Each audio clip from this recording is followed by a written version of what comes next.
Iran's golden generation should be in their prime as they look to make it to the World Cup knockout stages for the first time ever. This is their 5th appearance in the last 7 World Cups, but their group makes the prospects of creating history seem unlikely. England and Wales make tough opponents, while the US game will take on added edge, given the history between the two nations. If Iran are to make it out of Group B, they need a master plan. Coach Carlos Quieroz might be just the man to deliver that plan. He is an experienced tactician who will carefully plot how to frustrate opponents. It won't be free-flowing football, but it will be carefully constructed and considered. Iran hope he can deliver against the odds. He is Iran's longest-serving coach, having spent 2011 to 2018 in charge of the team. Then he returned to the frame this year after Dragan Skokic was replaced after leading them to the finals.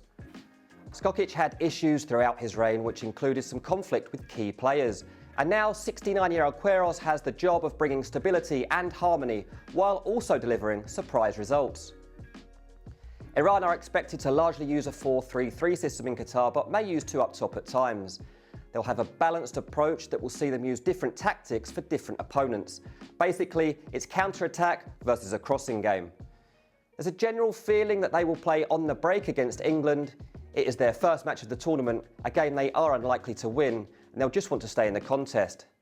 Yet that will not be the case so much against Wales and USA.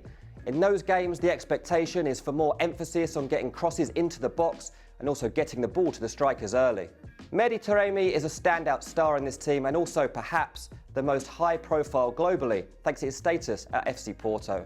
He has a great goal-scoring record with the club, averaging almost a goal every other game, and his assist numbers are not far behind. Perhaps his most famous goal was a bicycle kick against Chelsea in the Champions League, and we should not rule out the potential of a standout moment from him at this tournament. He will play on the right side of the Iran attack and will have no trouble settling into the Qatar landscape, given he spent playing time there with Al Jarafa. The current coach knows how to use him well, and even shaped his club career. Quieroz encouraged him to move to Portugal with Rio Ave, as the style would suit him, and he was right. Taremi loves the league and of course is now flourishing for Porto. Sardar Azmoun has a terrific goal record for Iran with 41 goals from 65 games. He plies his trade with Bayer Leverkusen and is seen as a key to success. The nation has been sweating on his fitness coming into the tournament. He suffered a calf injury in October that has caused more than its fair share of stress. There have been positive signs ahead of the World Cup, and with him in the team, there is some genuine hope. Iran finished top of their AFC qualifying third-round group with 1 defeat from 10 games. The best team to judge them against was second-place South Korea, and Iran managed a 1-1 draw, but also lost 2-0.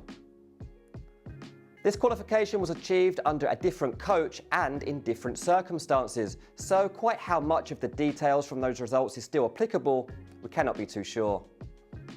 The aim is to make it out of the group, something they have never done before. But you get the feeling that to do that, their hopes need to be alive by the time they face USA in the final group match. Beating the US would be a huge achievement in itself. The team will be eager to avoid any political talk interfering with their preparations for that fixture, and in football terms, they just have to hope the game itself takes on some meaning in terms of qualification. If the odds are to be believed, the 750-1 prize for Iran to win the World Cup makes it a tall order.